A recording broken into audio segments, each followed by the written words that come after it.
नहीं मिलने चाहिए थे, सवाल लिखें। A particle of mass, a particle of mass 0.01 kg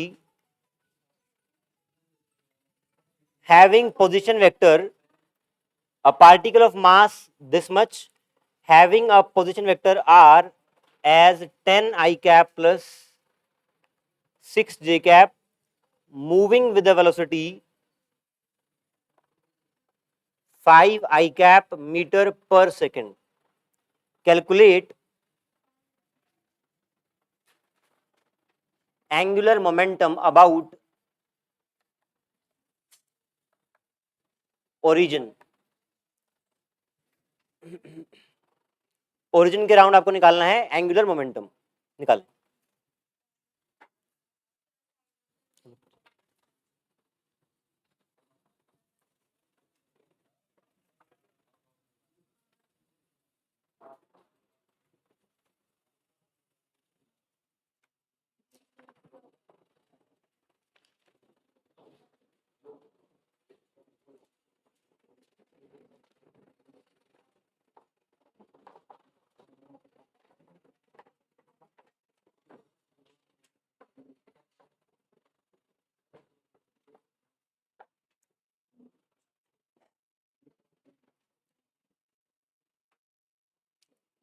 हाँ जी, अपना अपना करेंगे। सूर्यांश बिल्कुल शांत।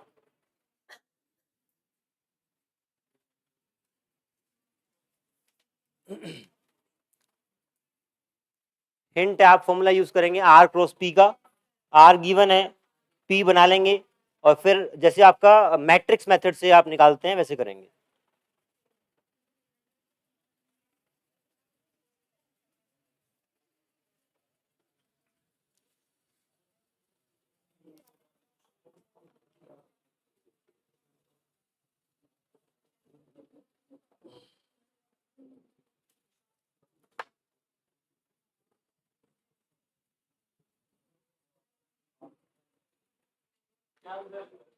आंसर लिख दिया आपका,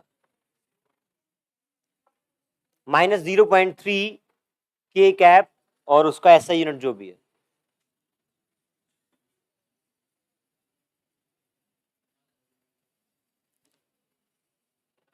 हो गया? हाँ जी, बताना है क्या?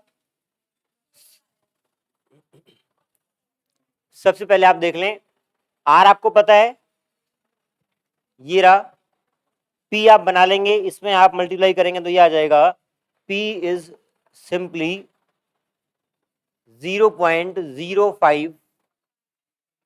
हाँ जी, आई कैप क्या, आई कैप यूनिट क्या आएगी, KG metre per second, KG metre per second. अगर आपको निकालना है L, L is R cross P, simple matrix method आप यूज करेंगे, I cap, J cap, K cap, जो वेक्टर पहले लिखा है उसके कंपोनेंट्स आप वहां पे रखेंगे 10 और 6, 10 6 0, और आपका जो बचा वो मोमेंटम वेक्टर है उसका आप 5/100 कर सकते हैं, 0 0 सिंप्लीफाई कर लेंगे। आई कैप का कंपोनेंट 0 0, जे के साथ एक माइनस साइन एक्स्ट्रा लगता है, 0 0, ये भी 0 हो गया, प्लस के कैप 0 और ये माइनस 6×5=30/100, ये आपका आ गया -0.3 0.3 के कैप। ठीक है,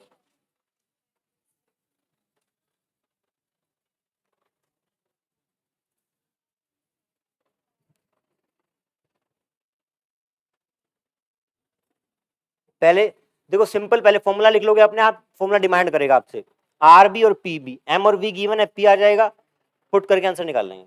अगला सवाल लिखें, a body of mass m a body of mass m is moving with a constant velocity, a body of mass m moving with a constant velocity parallel to x axis,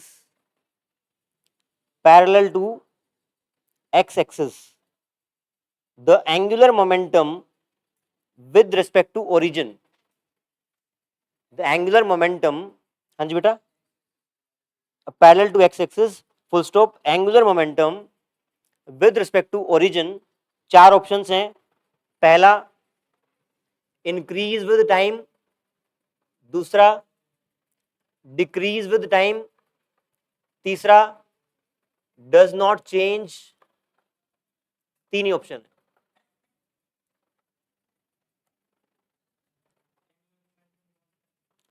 है। Angular momentum with respect to origin, फिर आपके तीन options हैं, increase with time, decrease with time and does not change.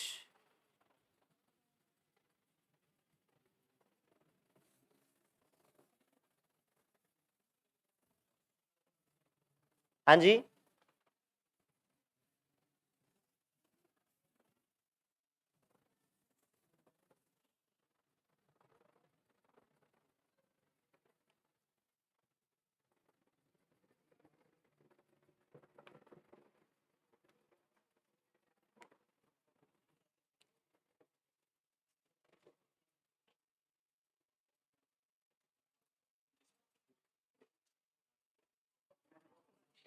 हाँ जी, हाँ, ये आपकी एक्स एक्सिस है, ये वाई एक्सिस है, एक पार्टिकल एम मास का एक्स एक्सिस के पैरेलल मूव कर रहा है विद अ वेलोसिटी v, और आपको बताना है कि एंगुलर मोमेंटम टाइम के साथ घटेगा, बढ़ेगा या नहीं बदलेगा। एक्सप्लेन करें, बताएं। वेलोसिटी कांस्टेंट है, मास भी नहीं बदलेगा।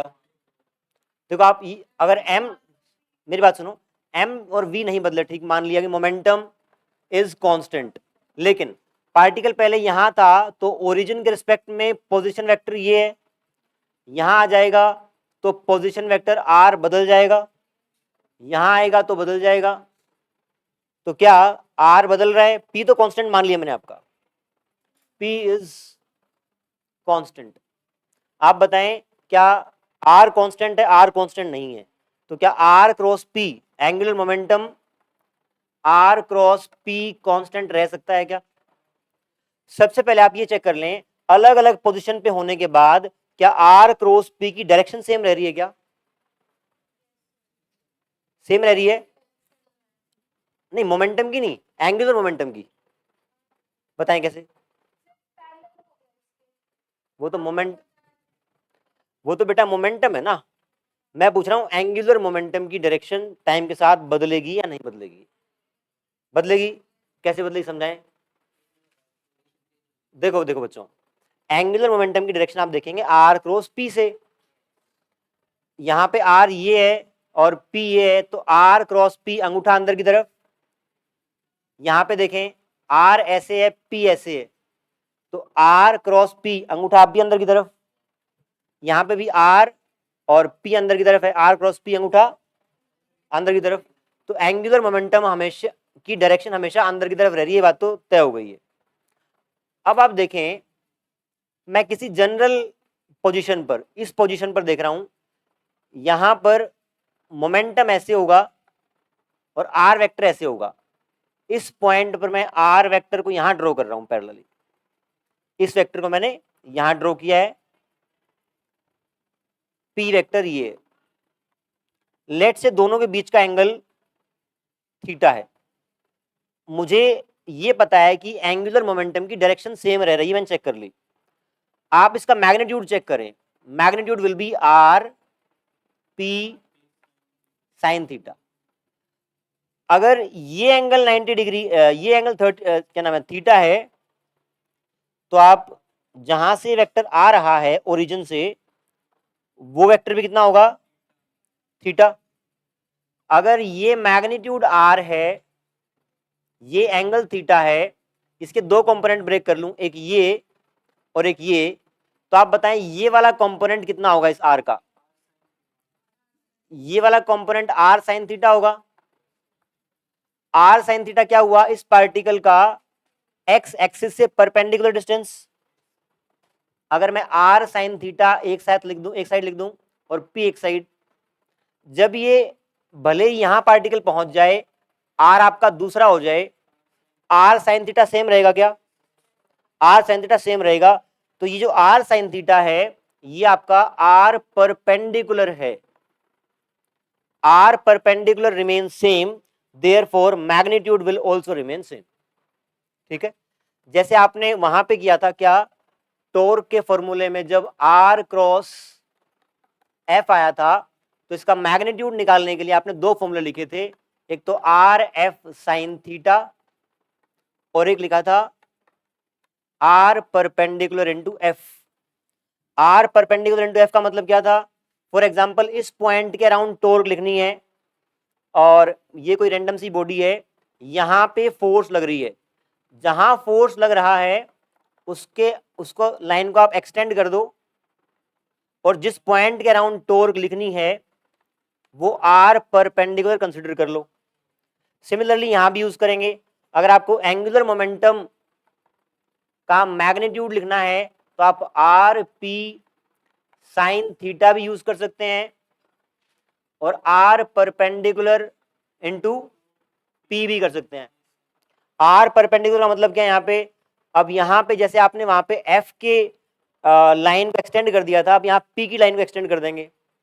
जैसे पार्टिकल यहाँ है, इसकी लाइन को आपने एक्सटेंड कर दिया और जिस पॉइंट के अराउंड आप एंगुलर मोमेंटम लिख रहे हैं उससे उसका परपेंडिकुलर डिस्टेंस, इस लाइन का परपेंडिकुलर डिस्टेंस पार्टिकल कहीं भी हो सेम रहेगा, R perpendicular is same, therefore magnitude of angular momentum will remain same and direction of angular momentum will also remain same। तो यहां से आपको ये दो पॉइंट लिखने हैं कि magnitude of angular momentum can be represented by two formulas r p sin theta and r perpendicular to p। Note down करें।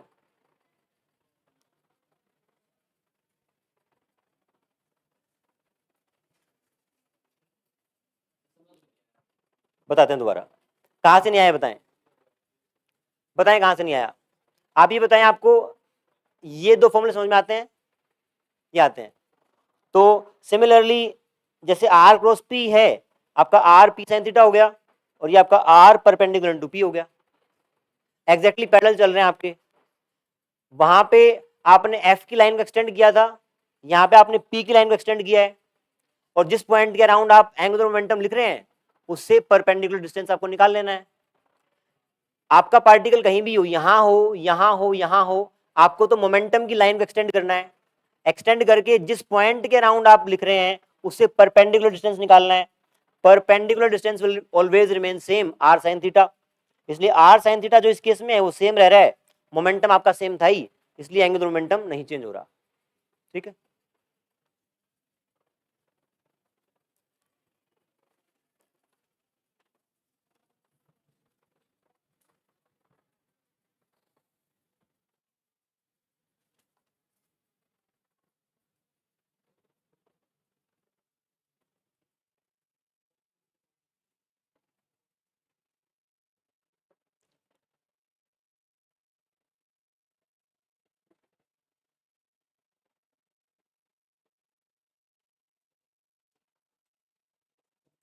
तने समझ में आया आपको, समझाएं एक बार दोबारा से। नहीं आ जाएगा, आप ट्राई करें, कोई बात नहीं, आप ऐसे हेजिटेट मत करें, समझाएं आप। नहीं यही बता दें आप, बताएं।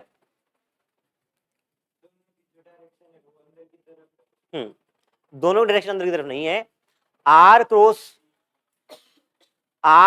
पी की जो डायरेक्शन आई है वो सारी पोजीशंस के लिए सेम आई है अंदर की तरफ, तो आपकी डायरेक्शन सेम है एंगुलर मोमेंटम की। उसके बाद बताएं।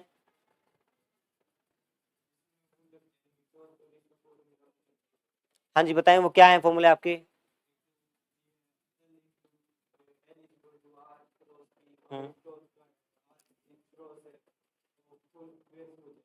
यहाँ पे मतलब टोर का फॉर्मूला लग रहा है आप कह रहे हैं, बताएं, आप बताएं आर्यन, क्या नाम, सूर्यांश।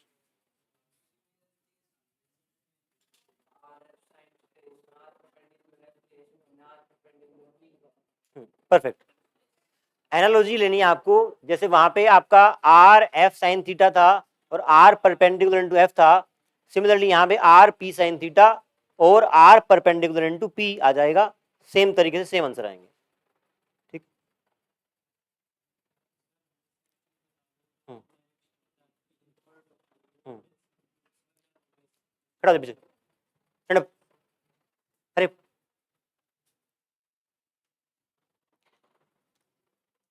ये डायरेक्शन किसको समझ में आ गई है कि हर जगह पे डायरेक्शन इनवर्ड आएगी?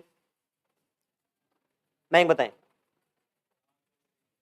देखो बेटा, यहां पे अगर ले रहे हैं आप, आर ये है, पी ये है, मैंने आर को यहां रख दिया, जब आर क्रॉस पी की डायरेक्शन लेंगे तो आर क्रॉस पी अंदर की तरफ आया, यहां पे ले लें, ये आ गया, पी ऐसे है, आर ऐसे हो गया, आर क्रॉस पी अंदर की तरफ आ गया।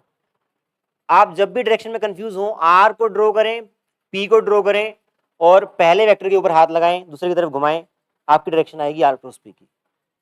ठीक है।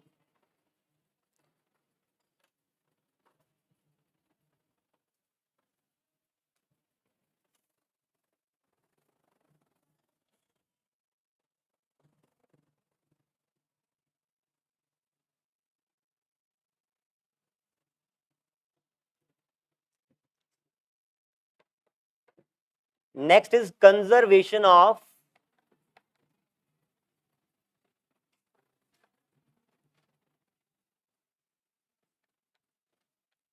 Angular momentum.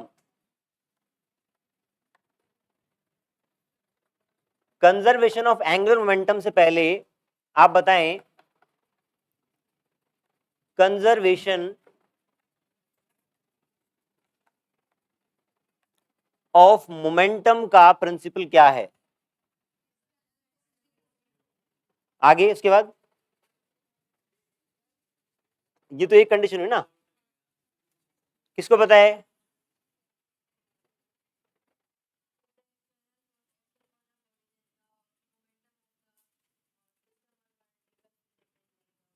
परफेक्ट।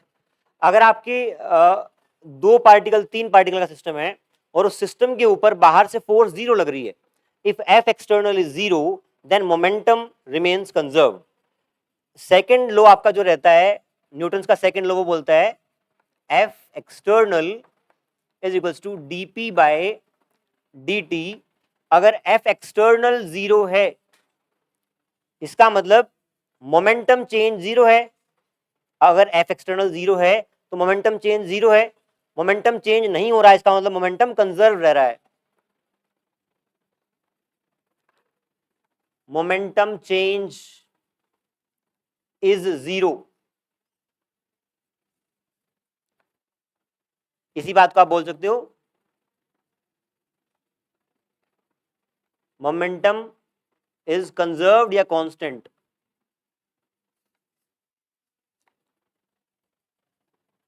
इसी के पैरेलल में हम करेंगे कंजर्वेशन ऑफ एंगुलर मोमेंटम। बताएं क्या होना चाहिए आपके हिसाब से? सारे पैरेलल्स आपको पता है ऑलरेडी। जैसे यहाँ पे एफ एक्सटर्नल जीरो है तो मोमेंटम कंजर्व था, रोटेशनल मोशन में क्या होगा? टॉर्क जीरो हो तो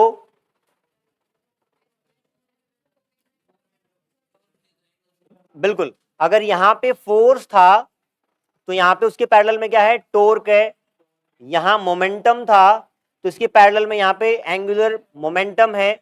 यहाँ पे एफ एक्सटर्नल जीरो होने के बाद मोमेंटम कंजर्व रहा था, अगर यहाँ पे टॉर्क जीरो हो गई तो आपका एंगुलर मोमेंटम कंजर्व रहेगा। लिखिए आप, हाँ नोट कर लें, नोट करना है तो।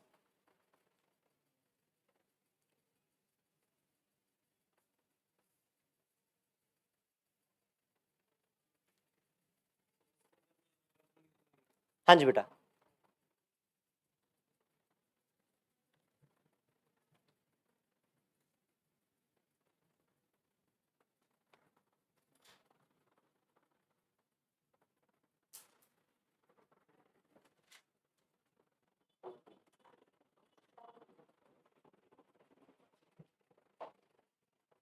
Done.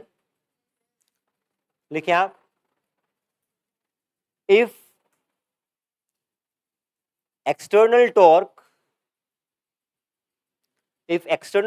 on system of particles, if external torque on system of particles is 0,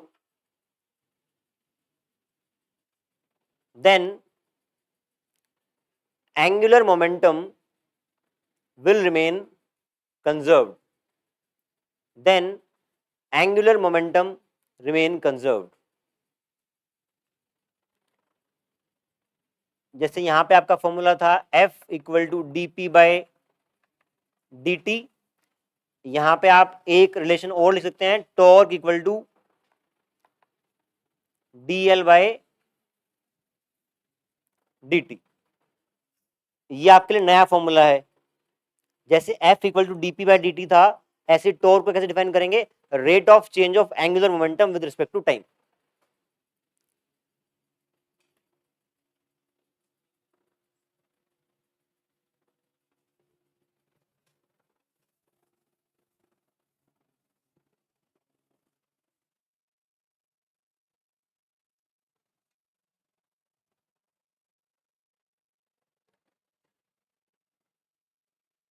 example करते हैं इसके दो दिन.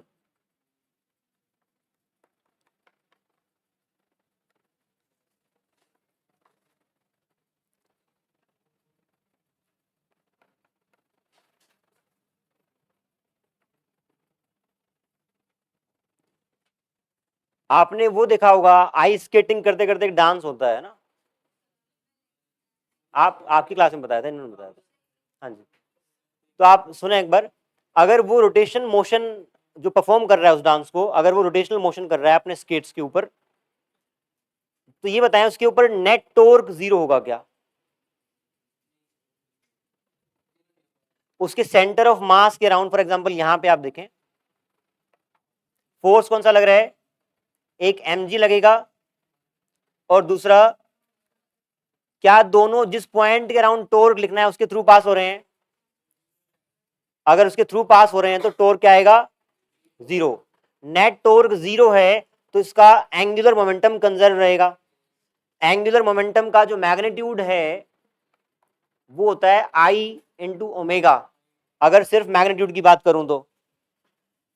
अब ये बताएं, अगर वो घूमते घूमते अपने हाथों को बॉडी के पास में ले आए तो उसका मोमेंट ऑफ इनर्शिया बढ़ेगा या घटेगा?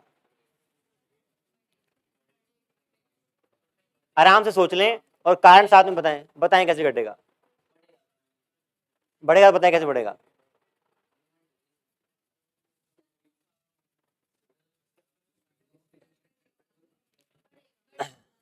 बताएं कैसे बढ़ेगा?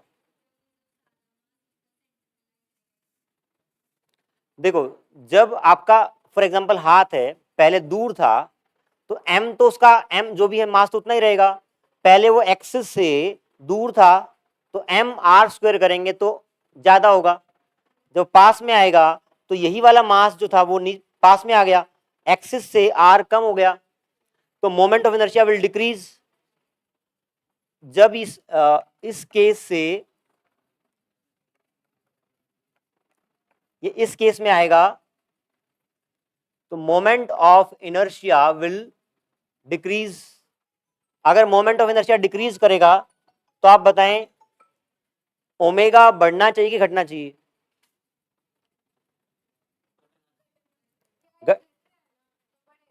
बढ़ना चाहिए. देखो, एंगुलर मोमेंटम आपका क्या है? I इंटू ओमेगा है. ये कंजर्व रहेगा, मतलब कांस्टेंट रहेगा. कांस्टेंट रहेगा और उस वाले केस में आपका मोमेंट ऑफ इनर्शिया घट गया तो क्या ओमेगा बढ़ेगा? ओमेगा बढ़ेगा, क्योंकि दोनों का प्रोडक्ट आपका कांस्टेंट रहना चाहिए. ठीक है, आप लिखें इसको, डायग्राम बना लें और लिखें.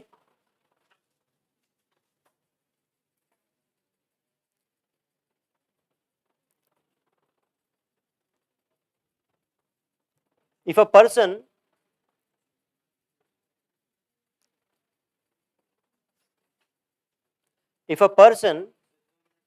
हाँ लिख लें.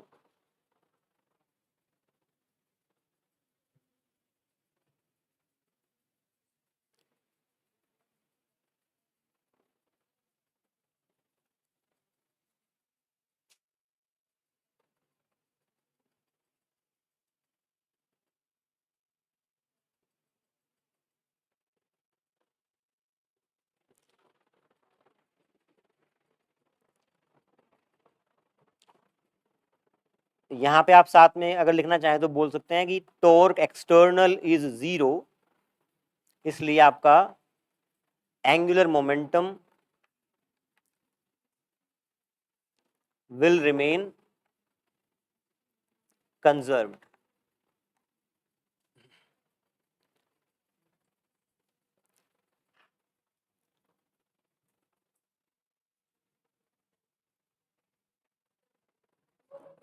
If a person is rotating about an axis, if a person is rotating about an axis passing through his body, if a person is rotating about an axis passing through his axis, full stop, passing through his body, then external torque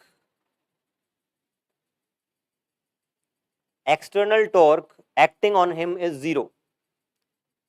External torque acting on him is 0 because both forces, external torque is 0 because both forces mg and mg and n are passing through the point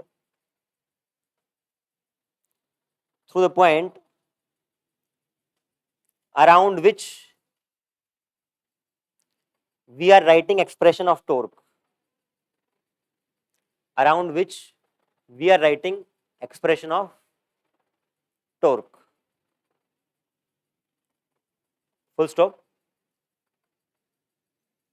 Therefore, angular momentum will remain conserved. Angular momentum will remain conserved.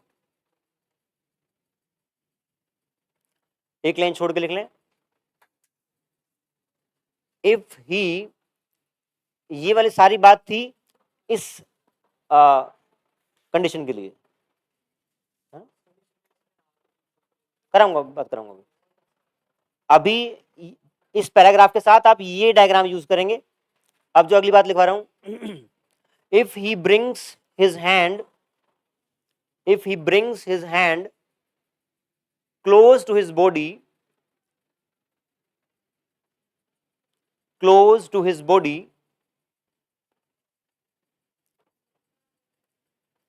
moment of inertia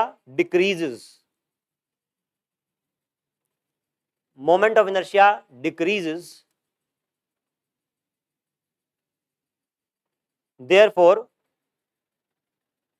omega will increase.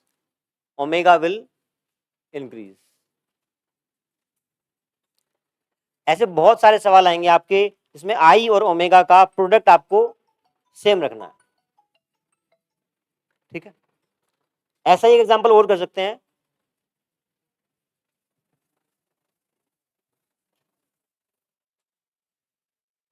हाँ जी बताएं।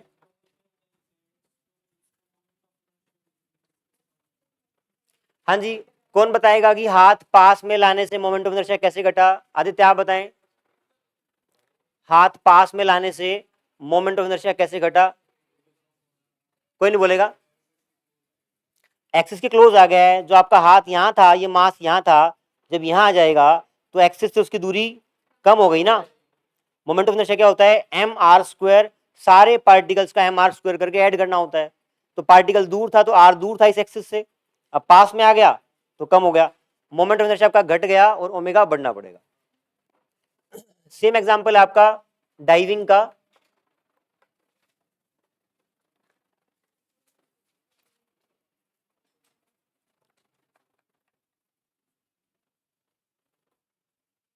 इसमें आपका explanation same रहेगा, मैं सिर्फ diagram बना रहा हूं, आंसर वही आने हैं। बहुत सारे इवेंट होते हैं आपके स्विमिंग के, एक इवेंट ऐसा होता है जिसमें ऊपर से पर्सन कूदता है और बीच में अपनी बॉडी को कई बार सिकोड़ लेता है ऐसे अपने एक्सेस के अराउंड, तो उसमें क्या ओमेगा घटेगा बढ़ेगा वो चेक करना है। स्टार्टिंग में हम मान लेंगे वो ऐसे सीधा जंप किया है और रास्ते में आते हुए वो ऐसा पूरा उसके ऐसे हो गया है। तो आप बताएं इस केस में पहली बात तो टोर्क जीरो है क्या? इसके ऊपर एक ही फोर्स लग रही है mg की और आप टोर्क इसी पॉइंट के राउंड लिख रहे हैं, तो हमेशा वो टोर्क जीरो ही रहेगी क्योंकि फोर्स उसी पॉइंट के थ्रू पास कर रहा है। टोर्क इज जीरो, तो एंगुलर मोमेंटम बढ़ेगा ही घटेगा? बताएं। वो काफी फ्लेक्सिबल है। हाँ जी, मोमेंट ऑफ इनर्शिया कम होगा। बताएं भाई, इसका मोमेंट ऑफ इनर्शिया बेंड होने के बाद कम होगा या उतना ही रहेगा या ज्यादा होगा? कम होगा। कैसे? हाँ, क्योंकि उसकी बॉडी के जो भी पॉइंट्स हैं वो अब एक्सिस के पास में आ गए हैं, तो moment of inertia will decrease और ओमेगा विल इंक्रीज। यहां से यहां आने तक आपका क्या समझ में आया? बताएं, बताएं क्या समझ नहीं आया? कहां समझ नहीं आया बताएं तो। क्या मोमेंट ऑफ इनर्शिया घट गया, समझ में नहीं आया? देखो आपकी एक्सिस ऑफ रोटेशन कौन सी है? मान लो कि वो ऐसे जंप किया है, इस एक्सिस के राउंड वो रोटेट करेगा अपनी बॉडी के ऐसे पास होती हुई। अगर वो अब खड़ा है तो उसके ये वाले बॉडी पार्ट्स के डिस्टेंस दूर है, जब वो अपने आप को इस एक्सिस के राउंड सिकोड़ लेगा तो क्या सारे पॉइंट्स नजदीक आ गए? आई डिक्रीज किया तो ओमेगा बढ़ेगा। ठीक, हाँ जी। टोर्क, एक्सटर्नल टोर्क जीरो है, एंगुलर मोमेंटम कंजर्व है, आई ओमेगा कंजर्व रहेगा, आई घट गया ओमेगा बढ़ जाएगा। अगला सवाल लिखें।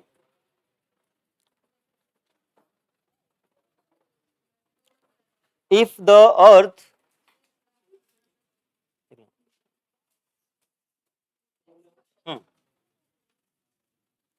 if the earth loses its atmosphere suddenly,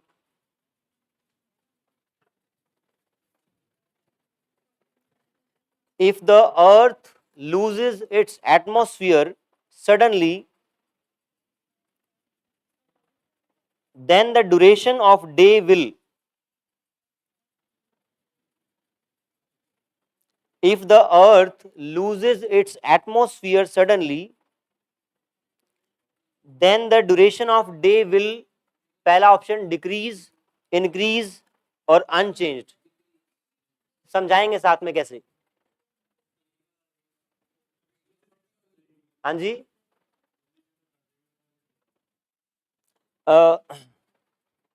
omega क्यों, मतलब क्यों बढ़ा ये पूछ रहा हूं मैं। अगर एटमोस्फेयर चला गया तो ओमेगा क्यों बढ़ा वही पूछ रहा हूं मैं। डेट इज आपकी अर्थ का शेप वही रहेगा, बस अर्थ का एटमोस्फेयर गायब हो गया है।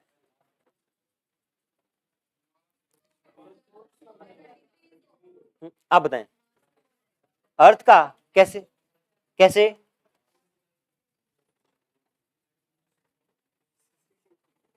देखिए देखिए आसान सा है।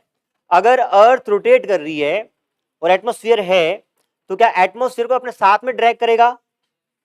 कुछ कुछ पार्ट को ड्रैग करेगा साथ में, तो साथ में ड्रैग करेगा तो उसका मोमेंट ऑफ इनर्शिया ज्यादा रहेगा, क्योंकि उसको साथ वाले पार्टिकल्स भी रोटेट कर रहे हैं, वो मतलब आइसोलेशन में नहीं है। और जैसे एटमोस्फियर चला गया एकदम, तो साथ वाले पार्टिकल्स को रोटेट नहीं कराना है, तो मोमेंट ऑफ इनर्शिया घट गया कि बढ़ गया? घट गया, क्योंकि बाहर वाले मासेस को रोटेट कराना ही नहीं है ही नहीं वो, तो आपका मोमेंट ऑफ इनर्शिया घट गया तो ओमेगा बढ़ जाएगा। अगर ओमेगा बढ़ गया तो आपके दिन का ड्यूरेशन कम होगा कि ज्यादा होगा? कम होगा। अगर सन ये है फास्ट रोटेट कर रही है तो आपका दिन का टाइम घट जाएगा, टाइम ड्यूरेशन विल डिक्रीज। लिखवाने की जरूरत है क्या? ठीक, अगला सवाल लिखें।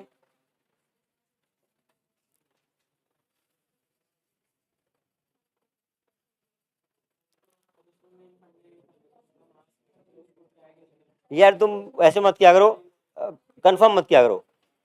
हाँ, हाँ जी अगला लिखें। एक चींटी है, क्या बोलते हैं इसको, एंट की आंट? आंट लिखें। An aunt is sitting on the, हाँ sitting, an ant is sitting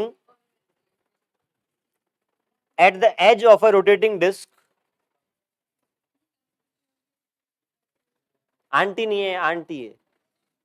An ant is sitting at the edge of a rotating disc.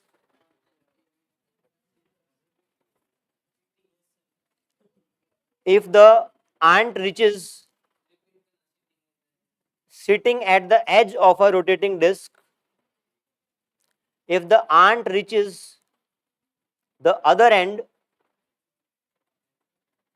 if the ant reaches the other end after moving along the diameter, after moving along the diameter, the angular speed of the disc, after moving along the diameter, the angular disc, the angular speed of the disc will, first option, remains constant. हाँ जी बेटा बताओ कहां से repeat करना है. The angular speed of the disc will, A option, remains constant. Second option, first decreases and then increases. Option third, first increases and then decreases. हाँ जी बता दूंगा एक बार, पहले आप ऑप्शंस लिख लें. पहला क्या था, रिमेन्स कांस्टेंट. सेकंड ऑप्शन क्या है, first decreases then increases. Option third, first increases then decreases. और option fourth, increase continuously. Third समझाएं बेटा.